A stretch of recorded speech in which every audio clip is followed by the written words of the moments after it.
나답게 사는 황혼, 비용은 반으로 줄이는 지혜.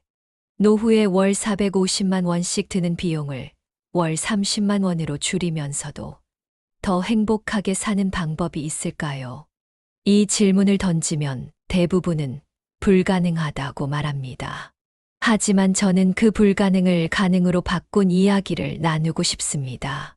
요양원에 갇히지 않고 자식에게 짐이 되지 않으며 간병인과의 불편한 동거도 피하는 방법입니다.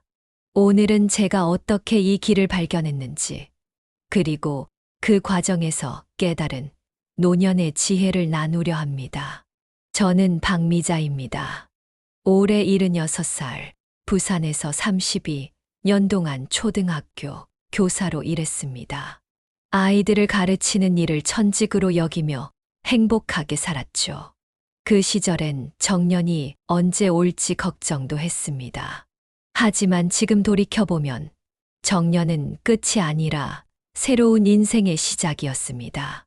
남편 김철수 씨와는 명예롭게 은퇴하고 제주도에 작은 집을 마련했습니다. 서울 생활을 정리하고 제주의 바다가 보이는 곳에서 여생을 보내려 했죠. 텃밭도 가꾸고 동네 모임에도 참여하며 알찬 노후를 꿈꿨습니다.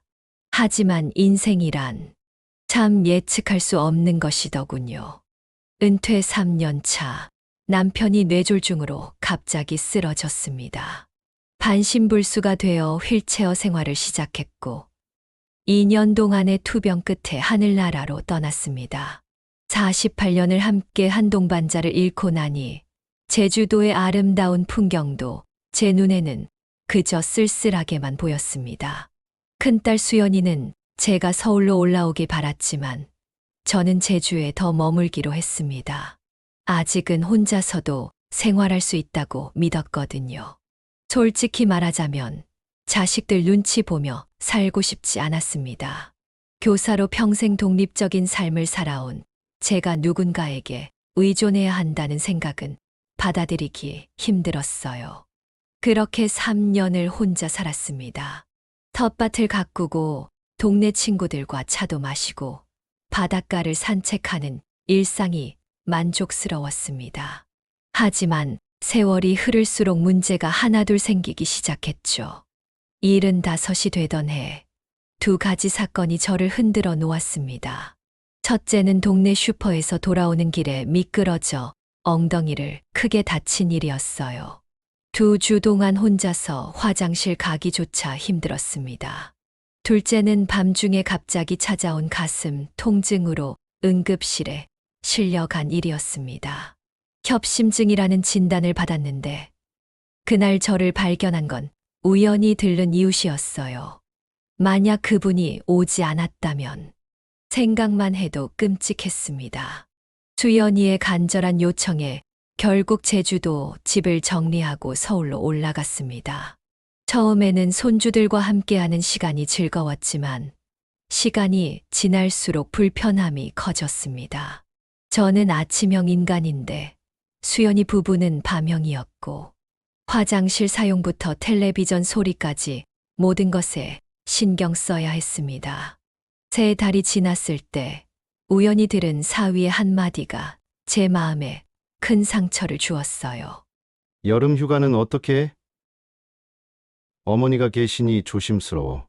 다음 날 저는 수연이에게 독립적으로 살고 싶다고 말했고 서울 근교의 작은 월세 아파트를 얻었습니다. 하지만 혼자 살기에는 불안함이 컸고 특히 밤에 응급 상황이 생길까 걱정이 많았습니다. 결국 간병인을 고용했지만 이것도 순탄치 않았어요. 첫 번째 간병인은 제 생활 방식을 존중하지 않았습니다. 이건 너무 오래됐어요. 이 시간에 손님이 오면 어르신 건강에 안 좋아요. 같은 말들로 제 일상을 통제했죠. 2번째 간병인은 제 집에서 밤새 드라마를 보고 친구들을 불러 음식을 해먹기도 했습니다. 1년 동안 5명의 간병인이 바뀌었지만 모두 만족스럽지 않았습니다. 게다가 24시간 간병인 비용으로 월 400만 원 가까이 나갔고 이는 제 연금으로 감당하기 어려웠습니다. 수연이는 결국 요양원을 알아보기 시작했습니다. 몇 군데 방문해 보니 깨끗한 곳은 월 380만 원이 넘었고 저렴한 곳은 4명이 한 방을 써야 했어요. 모든 요양원에 공통적으로 느껴진 건 우울한 분위기였습니다. 한 요양원에서 사흘간 체험 입소를 했는데 딱딱한 일과와 좁은 개인 공간에 적응이 안 됐어요. 특히 한 할머니의 말이 제 마음을 흔들었습니다. 저는 3년째인데 매일이 똑같아요. 그냥 죽음을 기다리는 것 같아요. 체험 입소 사흘 만에 돌아와 다른 방법을 찾기로 결심했습니다. 인터넷 검색 중 실버 쉐어하우스라는 개념을 알게 되었고, 우리나라에서도 노인 공유 주택이라는 시범 사업을 운영한다는 사실을 발견했어요. 서울 근교의 아름드리 하우스가 바로 그것이었습니다. 전화를 걸어보니 친절한 담당자가 설명해 주었어요. 이곳은 65세 이상 어르신 5명이 함께 살면서 각자 독립된 방을 쓰고 거실과 주방 등을 공유하는 형태였습니다. 입주자들은 자율적으로 생활하면서도 서로 도움을 주고받고 주 2회 사회복지사가 건강 체크와 생활 상담을 해준다고 했어요. 가장 놀라운 건 비용이었습니다. 보증금 1,000만 원에 월 관리비와 임대료 포함해서 30만 원 내외였어요. 간병인 400만 원, 요양원 380만 원에 비하면 믿기지 않는 금액이었습니다. 다음 날 바로 방문했더니 각자의 방과 공용 공간이 잘 갖춰진 깔끔한 아파트였어요. 무엇보다 그곳에 살고 계신 4분의 표정이 인상적이었습니다. 요양원에서 보았던 체념한 표정이 아닌 활기찬 모습이었죠. 이분들은 모두 저와 비슷한 고민을 하다 이곳을 선택하셨다고 했습니다. 한 할머니의 말이 제 마음에 와닿았어요. 우리는 혼자지만 혼자가 아니에요. 각자의 삶이 있지만 필요할 때 서로 의지할 수 있어요. 그날 저는 입주 신청서를 썼고 일주일 후도 제 새로운 삶이 시작되었습니다. 자녀의 집에서 눈치 보며 살 필요도, 요양원에서 생계 없이 지낼 필요도, 간병인과 불편하게 살 필요도 없는 혼자이면서도 혼자가 아닌 삶의 방식을 찾은 것이죠. 아름드리 하우스에 입주한 첫날 설렘과 긴장이 뒤섞인 기분이었다. 내 방은 작지만 아늑했다. 창문으로 들어오는 따스한 햇살이 마음에 들었다. 첫 아침 공용 주방에서 다른 입주자들과 함께 식사를 했다. 처음에는 어색했지만 금세 편안해졌다. 70대 초반의 최영자 할머니는 미용실 원장 출신이었고 김도현 할아버지는 68배 전직 건축가였다. 다른 두 분은 각각 서예 강사와 퇴직 간호사였다. 모두 비슷한 처지에서 이곳을 선택한 사람들이었다. 입주 첫 주는 새로운 환경에 적응하느라 정신없이 지나갔다. 각자 독립된 공간에서 생활하지만 필요할 때 도움을 청할 수 있는 시스템이 자연스럽게 형성되어 있었다. 김도현 할아버지는 간단한 수리를 맡았고 나는 요리를 담당했다. 내 김치찌개를 맛있게 드시는 모습을 볼 때면 무척 보람찼다. 오랫동안 혼자 살며 잊고 있던 감정이었다. 누군가에게 필요한 사람이라는 느낌이 얼마나 값진지 몰랐다. 둘째 주에는 입주자들과 함께 공동생활 규칙을 만들었다. 화장실 사용 시간, 세탁기 사용 일정, 공용 공간 청소 순서까지 우리가 직접 만든 규칙이라 모두가 기꺼이 지켰다.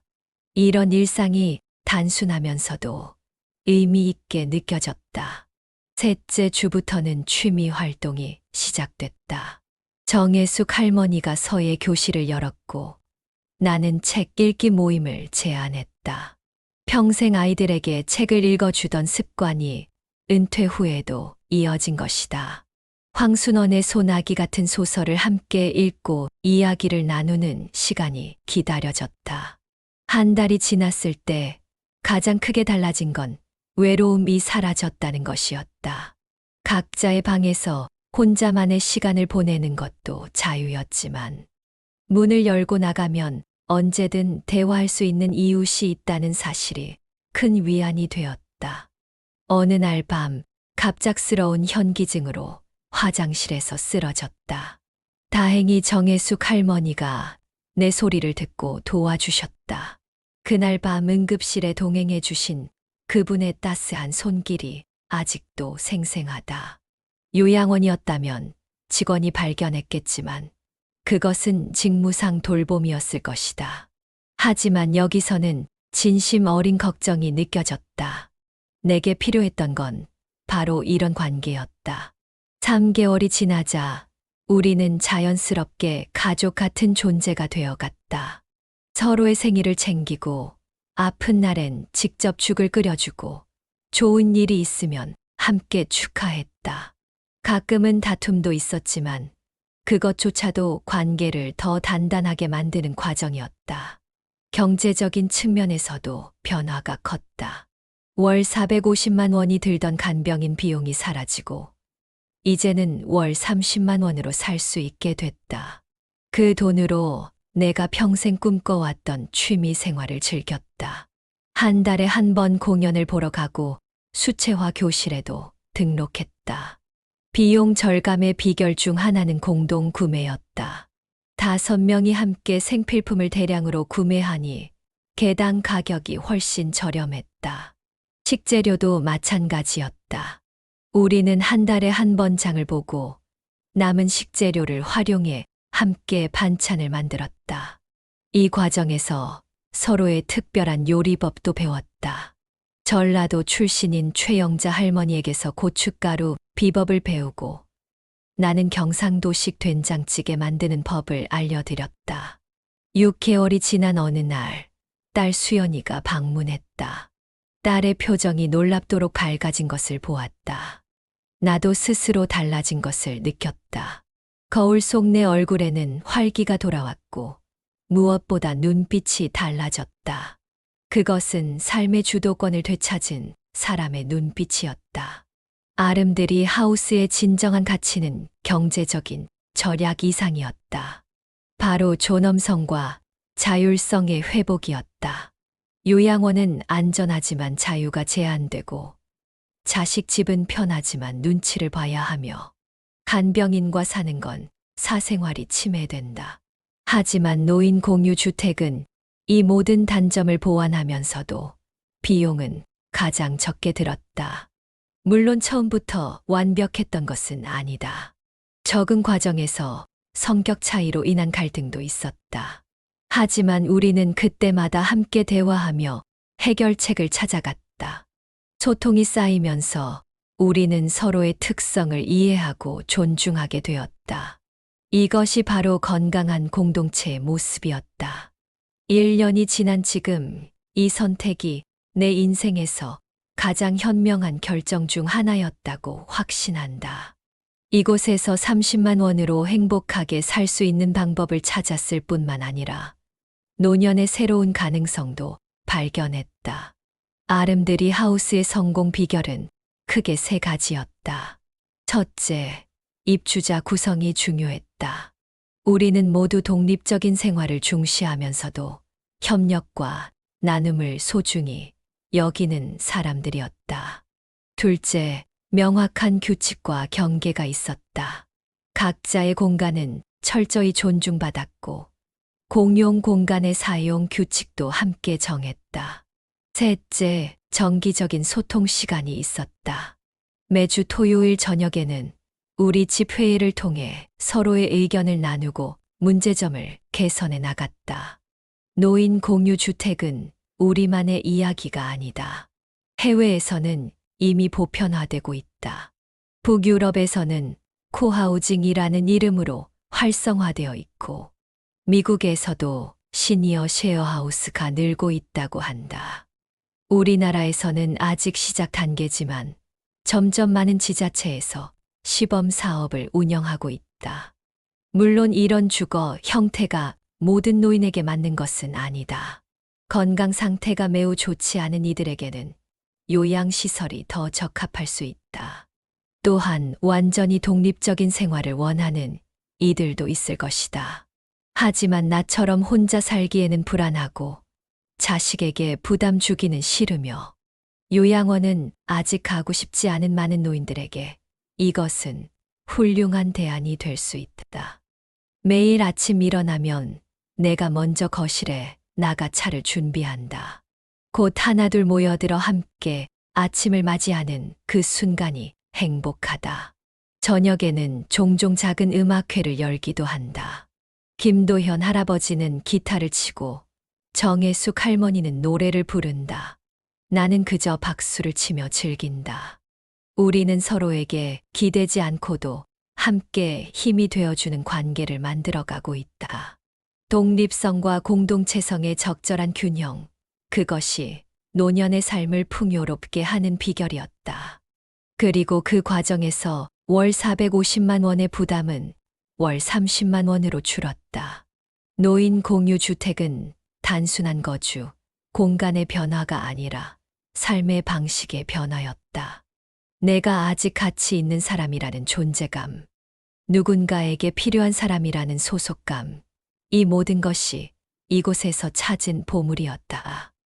월 30만 원으로 사는 이 삶이 월 450만 원을 쓰던 예전보다 훨씬 풍요롭다. 이제 내게 노년은 두려움의 대상이 아니다. 오히려 새로운 가능성을 발견하는 시간이 되었다. 주름진 손으로 붓을 잡고 수채화를 그리고 백발이 된 머리로도 새로운 것을 배우는 삶. 이것이 내가 찾은 행복한 노년의 비결이다. 월 450만 원을 월 30만 원으로 줄이면서도 삶의 질은 오히려 높아졌다. 혼자이지만 혼자가 아닌 이 삶이 내게는 가장 적합한 선택이었다. 3개월이 지나자 우리는 자연스럽게 가족 같은 존재가 되어갔다. 서로의 생일을 챙기고 아픈 날엔 직접 죽을 끓여주며 좋은 일이 있으면 함께 축하했다. 가끔은 다툼도 있었지만 관계를 더 단단하게 만드는 과정이었다. 경제적인 면에서도 변화가 컸다. 월 450만 원이 들던 간병인 비용이 사라지고 월 30만 원으로 살 수 있게 됐다. 비용 절감의 비결은 공동 구매와 공간 공유였다.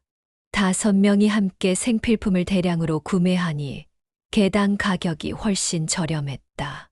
식재료도 한 달에 한 번 함께 장을 보고 남은 식재료로 반찬을 나눠 만들었다.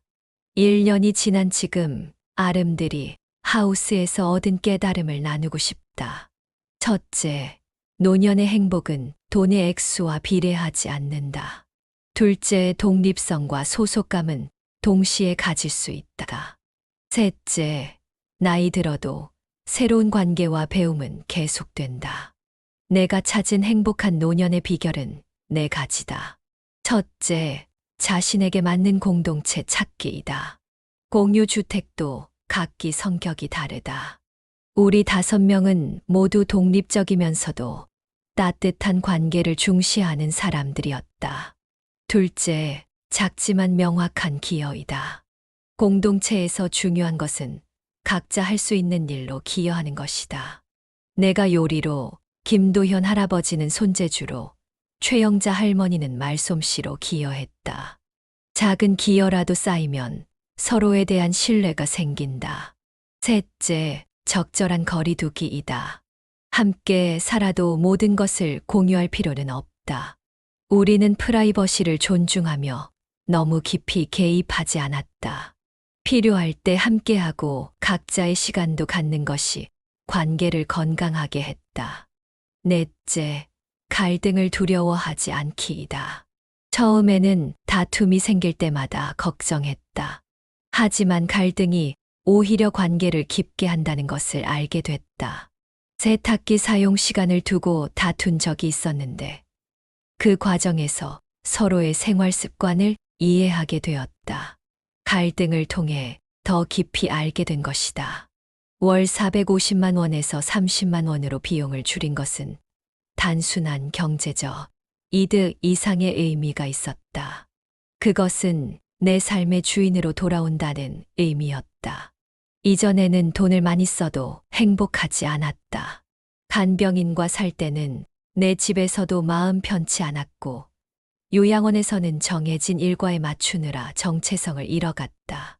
자식 집에서는 항상 눈치를 보며 살았다. 특히 응급 상황에 대한 불안감이 크게 줄었다. 혼자 살 때는 내가 쓰러지면 누가 발견할까라는 두려움이 있었다. 하지만 지금은 서로를 살피는 이웃이 있어 안심된다. 작년 여름 김도현 할아버지가 쓰러졌을 때 우리 모두가 함께 구급차를 부르고 병원에 동행했다. 혼자였다면 훨씬 위험했을 상황이었다. 60대 이상 노인의 큰 두려움 중 하나가 고독사라고 한다. 공유주택은 이 두려움을 크게 줄여준다. 완전한 독립생활도 아니고 요양원 같은 시설 생활도 아닌 그 중간의 대안인 것이다. 또한 서로에게 의무적인 돌봄의 책임이 없다는 것도 좋다. 가족 관계에서는 돌봄에 대한 의무감이 때로 부담이 된다. 하지만 우리는 서로 도울 수 있는 만큼만 돕고 전문적 도움이 필요하면 외부 지원을 받는다. 이런 적절한 거리감이 관계를 건강하게 만든다. 삶의 마지막 장을 어떻게 쓸 것인가는 모든 노인의 고민일 것이다. 나는 답을 찾았다. 혼자의 자유로움과 함께의 따뜻함, 이 두 가지를 모두 품은 공유주택이 내게 가장 적합했다. 물론 모든 이에게 정답은 아니다. 하지만 이런 선택지가 있다는 것을 알려주고 싶다. 요즘 1인 가구가 늘어나는 시대에는 더욱 중요한 대안이 될 수 있다. 통계에 따르면 2020년 기준 우리나라 1인 가구는 전체의 38%를 넘었고 65세 이상 노인 1인 가구도 34%에 이른다. 이렇게 많은 이들이 혼자 사는 시대에 새로운 형태의 선택적 가족이 필요하다. 우리 아름드리 하우스는 이제 2년 차에 접어들었다. 최근에는 이웃 단지 노인들과 함께하는 텃밭 가꾸기도 시작했다. 직접 기른 채소로 반찬을 만들어 먹는 재미가 쏠쏠하다. 서로 다른 인생을 살아온 우리가 새로운 추억을 만들어가는 것이 감사하다. 나이 들어 새 출발을 한다는 것은 쉽지 않다. 익숙한 것을 버리고 새 환경에 적응하는 건 젊은이에게도 도전이다.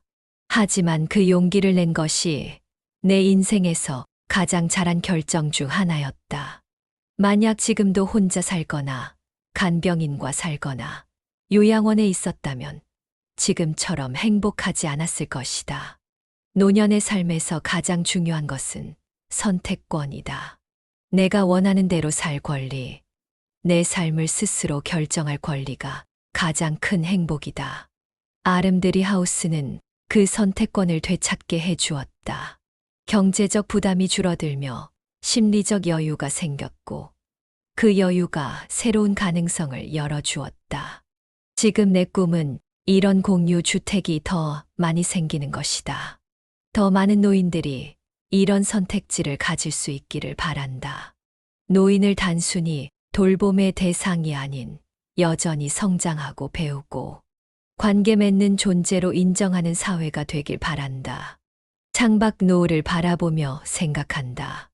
인생의 노을이 지는 시간, 마지막 햇살이 가장 아름답게 빛나듯 내 인생의 이 시간도 가장 빛나는 순간이 되길 바란다.